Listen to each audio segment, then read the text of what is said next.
First tonight at 6, for the second time in less than a week, a bicyclist dies on a Dane County roadway.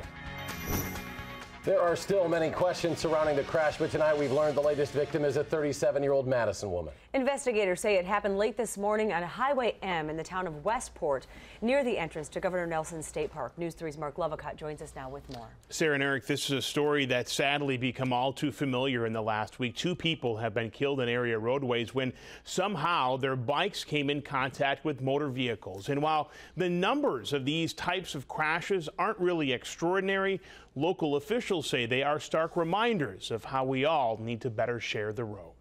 Unknown at this point what the reason was, but he struck a bicyclist. A 37-year-old woman's life was taken much too soon when a 21-year-old driving this pickup truck somehow veered off Highway M.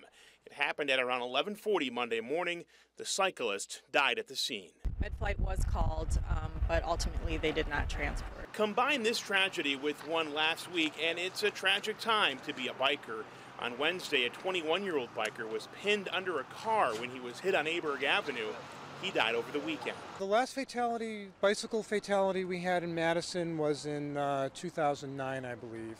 So we tend to only have about one bicyclist fatality every 2 to 3 years in Madison. Local leaders say while these are tragic cases, they're not extraordinary. In fact, nationwide, the number of car-bike crashes is at a historic low. Some say because there are fewer cars on the roads because of the economy and gas prices. In fact, last year, the city saw 56 car-bike crashes in the first 6 months of the year. Same time frame this year, 53 crashes. Down, but still worth a warning for everyone who uses the roads. We need to be concerned about how we're driving, make sure that we're driving not only to protect ourselves and our vehicle and our passengers in our vehicle, but driving in a way that protects the safety of others that we're interacting with outside of our vehicle as well.